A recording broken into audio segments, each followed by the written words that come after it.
Pessoal, muito bom dia a todos vocês, que a paz e a graça do Senhor Jesus estejam com todos nós. Vamos estudar hoje a revista A Cruz de Cristo, a lição com o título A Cruz Satisfaz a Todos.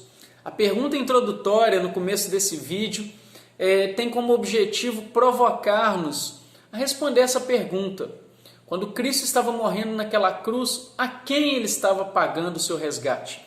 E ao longo da lição nós vamos tentar responder essa pergunta e ver as implicações que tem cada resposta. Na verdade, o objetivo dessa lição é justamente esse, é entender um pouquinho o conceito de satisfação.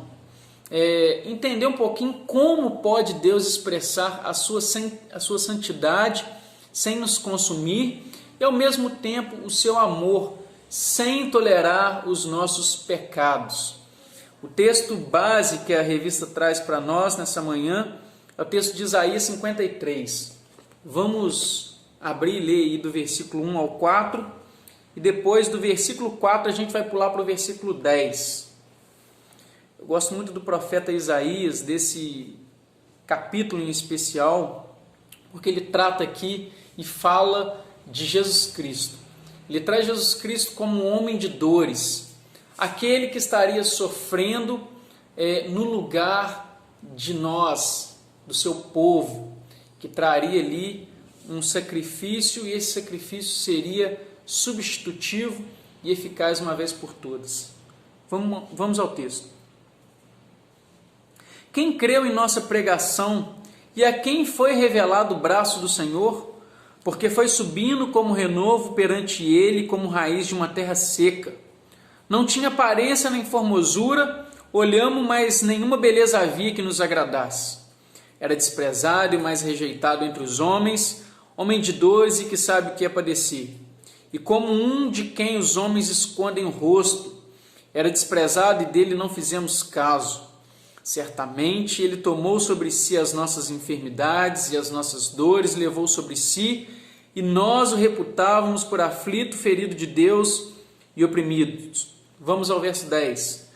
Todavia ao Senhor agradou moê-lo, fazendo-o enfermar.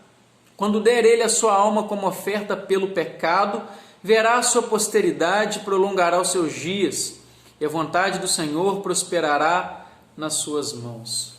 Bênção de Deus. Interessante pensar nesse texto como trazendo aqui o versículo 4, que ele tomou sobre si as nossas dores.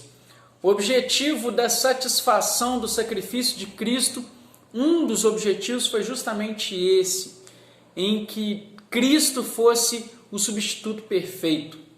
Eu acho interessante que nos evangelhos, quando narra ali a crucificação de Cristo, Mateus, Marcos e Lucas traz que um dos que estavam à cruz ali grita a Jesus Cristo: salvou a tantos, desça daí e salve-te a ti mesmo.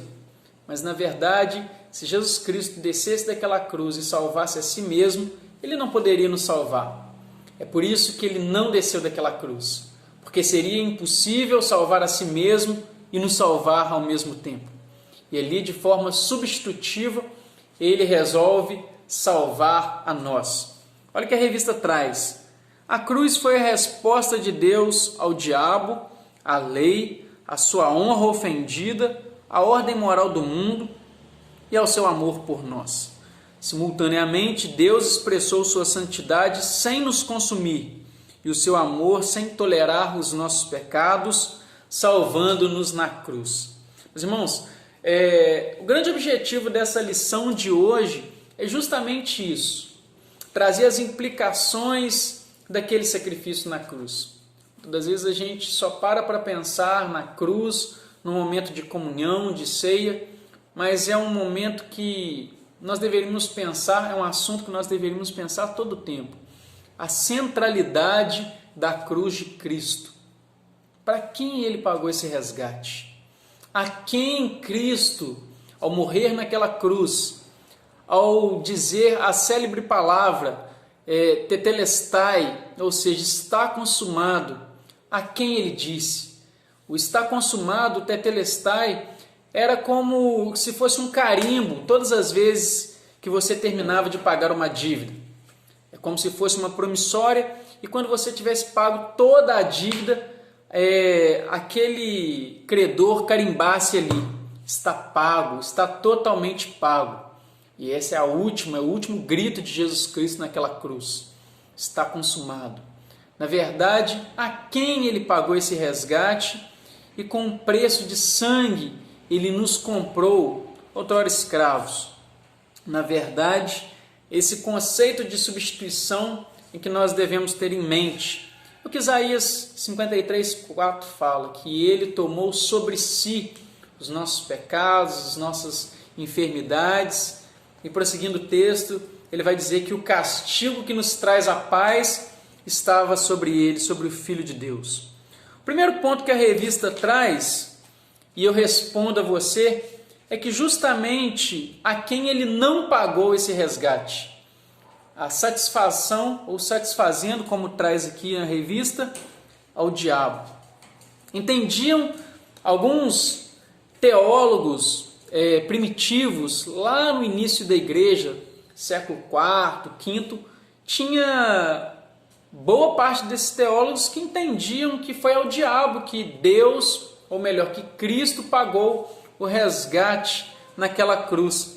Eles entendiam que desde a queda estávamos cativos pelo pecado, pela culpa e também ao diabo. Mas, meus irmãos, vamos ver as implicações que entender que Cristo estava pagando esse resgate ao diabo traz a nós.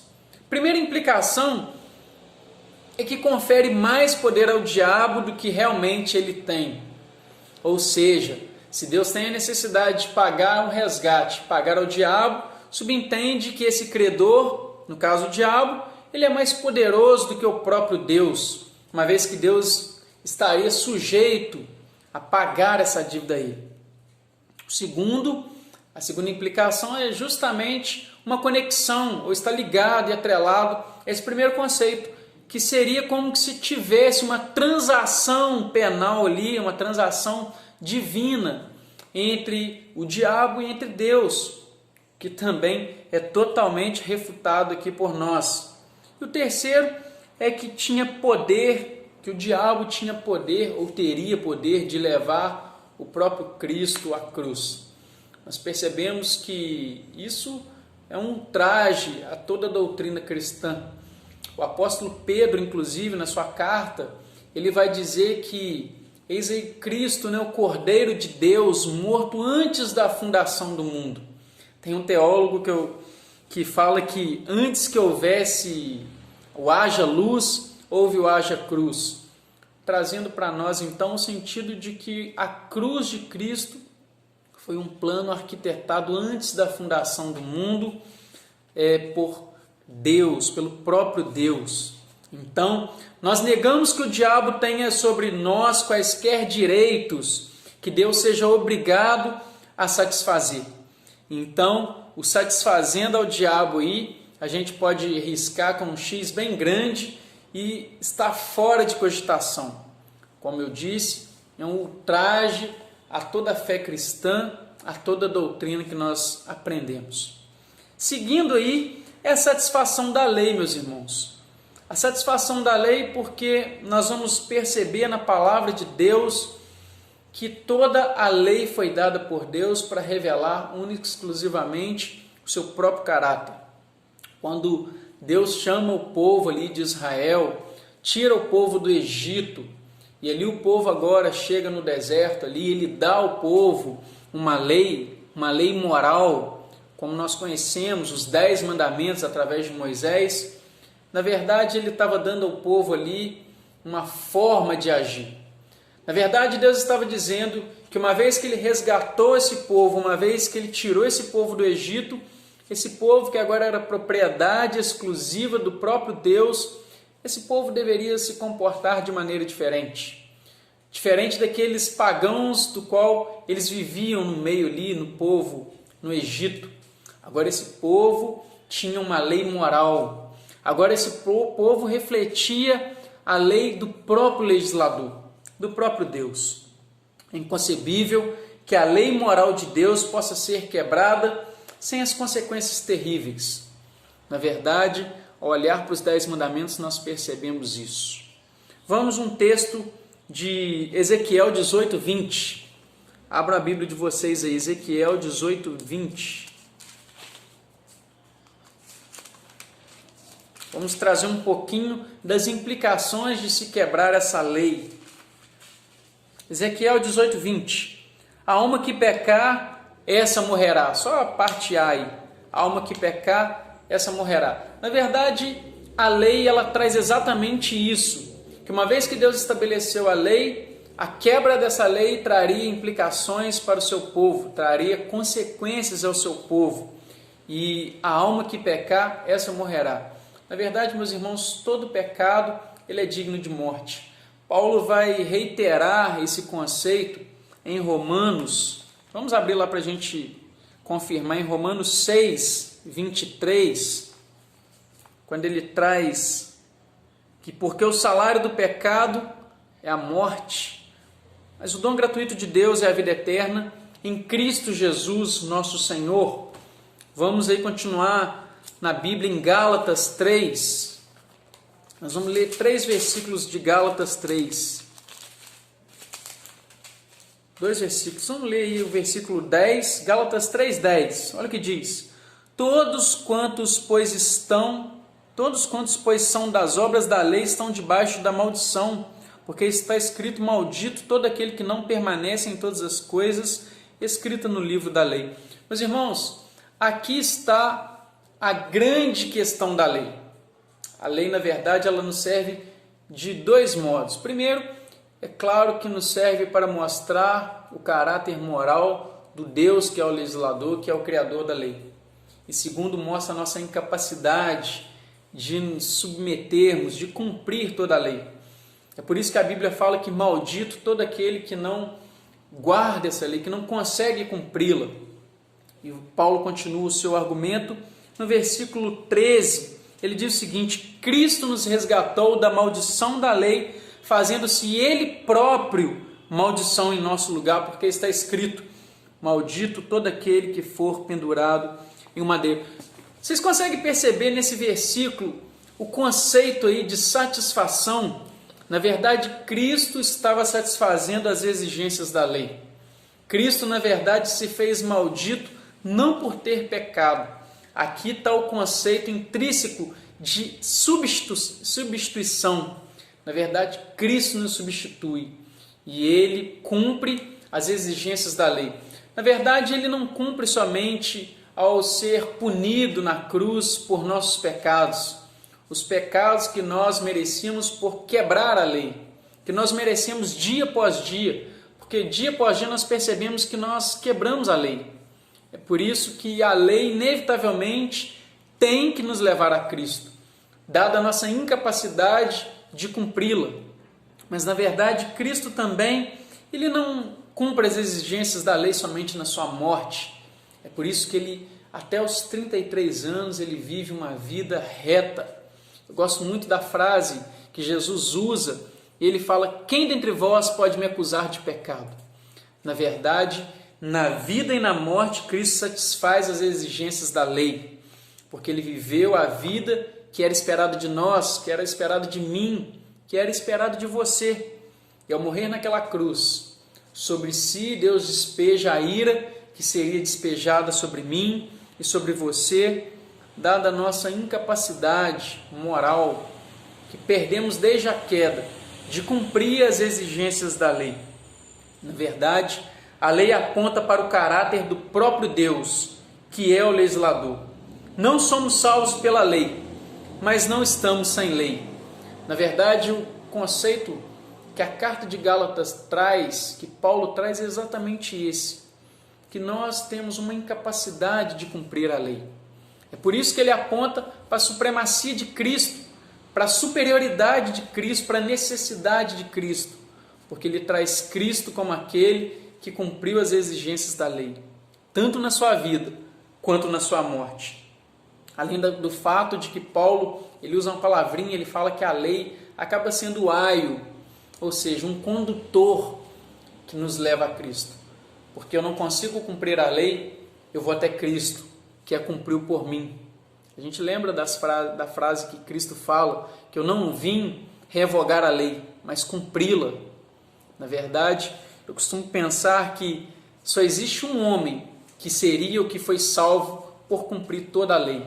Esse homem é Jesus Cristo, porque ele cumpriu e ele foi obediente, como diz no texto de Filipenses 2, do versículo 5 ao 8, que ele não usurpou ser igual a Deus, mas antes ele se esvaziou de si mesmo, e sendo obediente, e essa obediência até a morte, e uma morte de cruz, tornando-se maldito em nosso lugar. Tem, na verdade, uma implicação muito séria, que nós não estamos sendo salvos pela lei, mas nós também não estamos sem lei. Calvino que fala que a lei nos leva a Cristo, porque nós vemos a nossa incapacidade. É interessante que quando nós chegamos em Cristo, Ele nos manda de volta à lei, porque Ele fala, ame o seu próximo, guarda os meus mandamentos. Na verdade, agora, com uma outra motivação, né? Não por sermos salvos mediante a lei, mas porque já estamos salvos em Cristo, nós agora obedecemos a lei.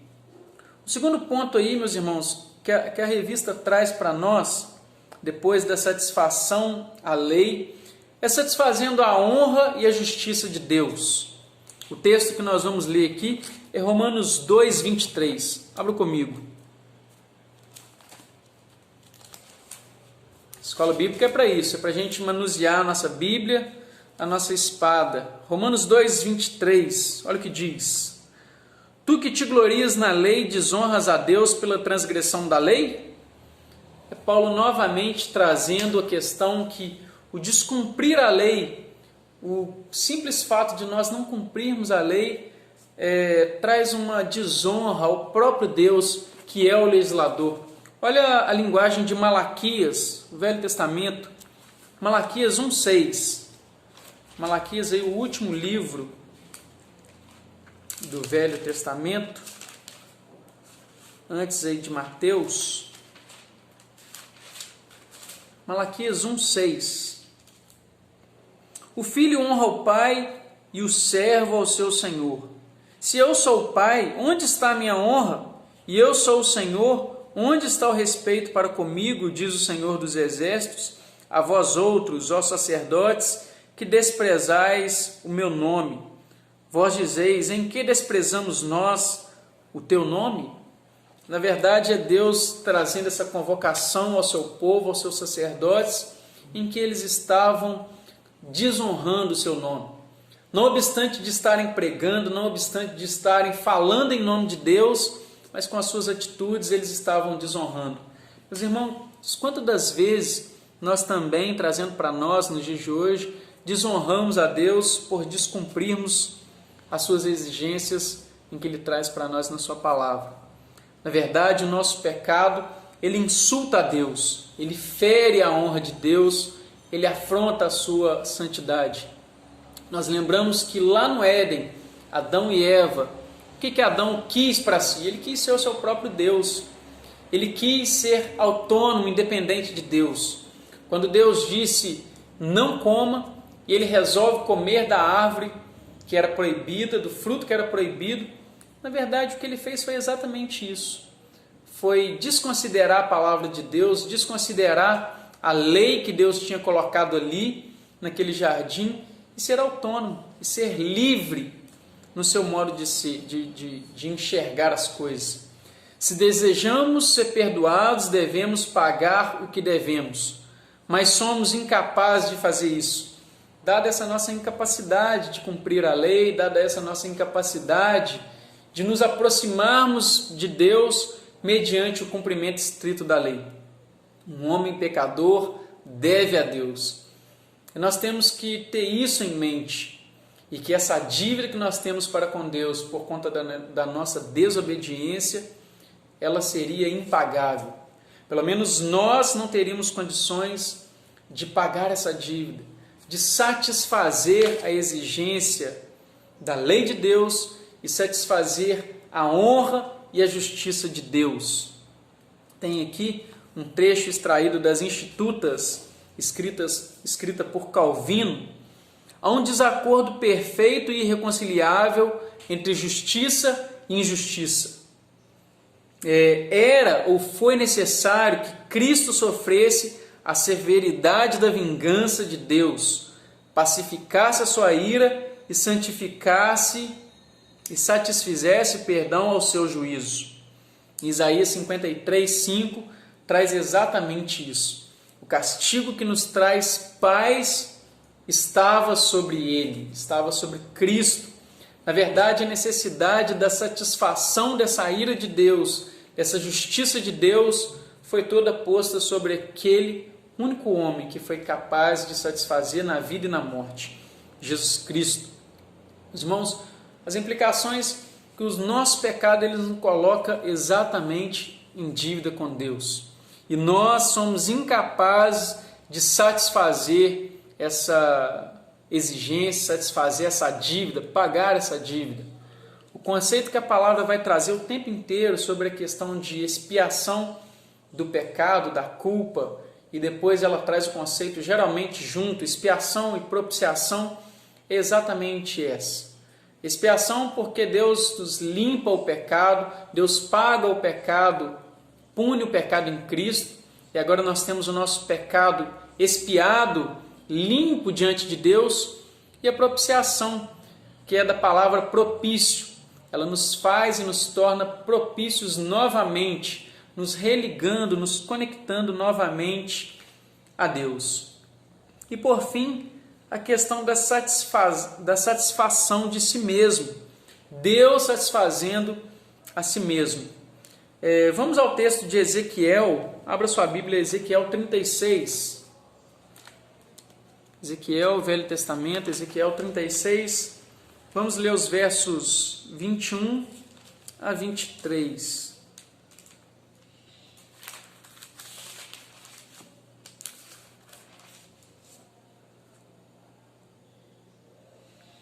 Mas tive compaixão do meu santo nome, que a casa de Israel profanou entre as nações por onde fui. Dize, portanto, a casa de Israel, assim diz o Senhor Deus, não é por amor de vós que eu faço isto, a casa de Israel, mas pelo meu santo nome, que profanaste entre as nações para onde foste. Vindicarei a santidade do meu grande nome, que foi profanado entre as nações, o qual profanastes no meio dela. As nações saberão que eu, o Senhor, diz o Senhor Deus, quando eu vindicar a minha santidade perante ela. Meus irmãos, na verdade, o sacrifício naquela cruz foi exatamente para que Deus vindicasse a santidade. Como nós temos pensado aqui, construído esse entendimento em que a lei que nós quebramos, ela fere a Deus. Na verdade, eu acho interessante na sua confissão, no Salmo 51, que Davi, depois de ter feito aquele pecado do adultério, ter cometido o homicídio, tudo aquilo, ter tentado enganar a todos ali, né? Ter colocado tantas vidas em jogo por conta do seu pecado, e quando ele vai na confissão de pecado no Salmo 51, para mim um dos salmos mais lindos da Bíblia, ele fala exatamente isso: contra ti eu pequei. Meus irmãos, a despeito de pecarmos contra o outro, de mentirmos, de qualquer tipo de pecado, em nível horizontal, entre eu para com o meu próximo, o entendimento que nós temos que ter é que, primeiramente, o nosso pecado, ele fere a Deus. Em primeiro plano, o nosso pecado, ele afronta a majestade, ele afronta a santidade do nosso Deus. Em primeiro plano, o nosso pecado, ele é um pecado em linha vertical, porque ele traz exatamente isso. Ele rouba a glória de Deus, ele afronta a santidade e a lei moral de Deus. Romanos 3, do 21 ao 26.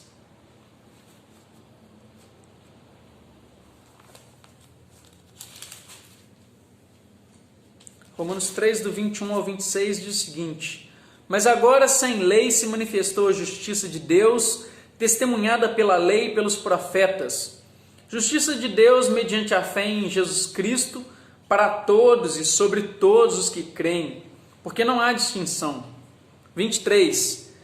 Pois todos pecaram e carecem da glória de Deus, ou estão afastados da glória de Deus, sendo justificados gratuitamente por sua graça, mediante a redenção que há em Cristo Jesus, a quem Deus propôs no seu sangue como propiciação, a palavrinha propiciação, mediante a fé, para manifestar a sua justiça, por ter Deus na sua tolerância deixado impunes os pecados anteriormente cometidos, tendo em vista a manifestação da sua justiça no tempo presente, para ele mesmo ser justo e justificador daquele que tem fé em Jesus Cristo. Meus irmãos, esse versículo é brilhante.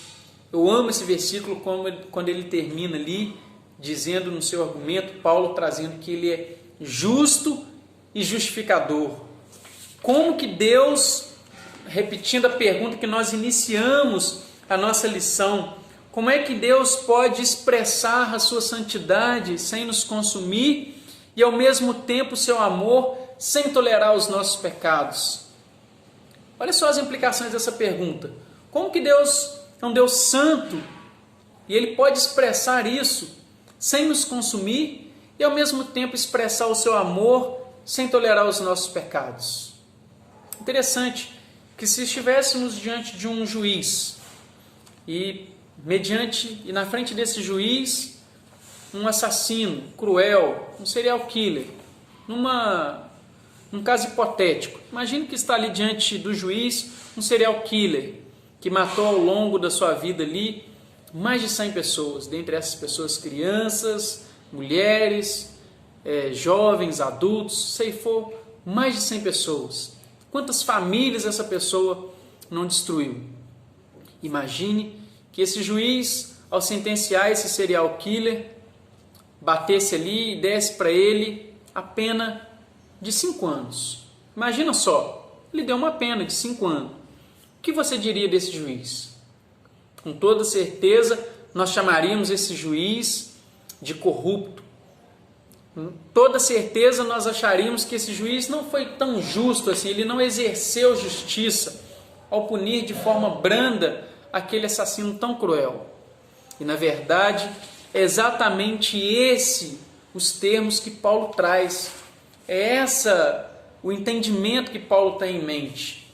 É que como Deus poderia ser justo e justificador ao mesmo tempo? Como ele poderia demonstrar a sua grandeza, a sua santidade e o seu amor ao mesmo tempo? Somente em Cristo nós percebemos isso. Olhar todas as implicações, todo o sofrimento de Cristo naquela cruz, nós percebemos que naquela cruz está a expressão exata da santidade de Deus, porque a cruz mostra quão terrível é o nosso pecado. A cruz mostra quão severa foi a ira de Deus sobre o seu próprio Filho, mas ao mesmo tempo mostra o seu amor, porque naquela cruz Deus Cristo substituiu a nós. Ele foi ali esquecido por Deus, né? Ele ali foi separado momentaneamente de Deus, mostrando quão terrível é o nosso pecado. Essa, meus irmãos, as implicações que nós devemos ter na cruz, ao olhar para a cruz. É essa centralidade da cruz de Cristo. Quando Deus é obrigado a julgar os pecadores, Ele o faz porque verdadeiramente, Ele o faz porque é verdadeiro em si mesmo. É o que traz a lição. Então é por isso que nós podemos, como Paulo, dizer que Ele é justo e justificador daqueles que creem em Cristo Jesus. Esse é o principal propósito. Cristo estava satisfazendo as exigências do próprio Deus. O nosso pecado, que como diz Romanos, merece a morte, e ele foi totalmente pago na cruz por Cristo Jesus. E por fim, nós percebemos o santo amor de Deus. Nós percebemos que Deus, Ele traz esse senso de amor ao nos amar enviando Jesus Cristo. João 3,16, um versículo bem conhecido de todos nós, porque Deus amou o mundo de tal maneira que qual foi a forma dele revelar ao mundo esse amor? Foi dando seu único filho. Interessante que em tempos de calamidade pública, de sofrimento como esses, é comum que muitos de nós façamos a pergunta: onde está Deus num momento como esse, de tamanho sofrimento, de perdas irreparáveis? Onde está Deus num momento como esse? Talvez a resposta seja esta: Ele está no mesmo lugar que Ele estava quando estavam crucificando o seu filho.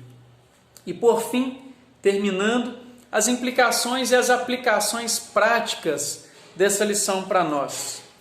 Olhar para Cristo, ajoelharmos aos pés da cruz, olharmos para a centralidade da cruz, para a satisfação que foi a morte dele, foi totalmente, plenamente satisfatória e eficaz.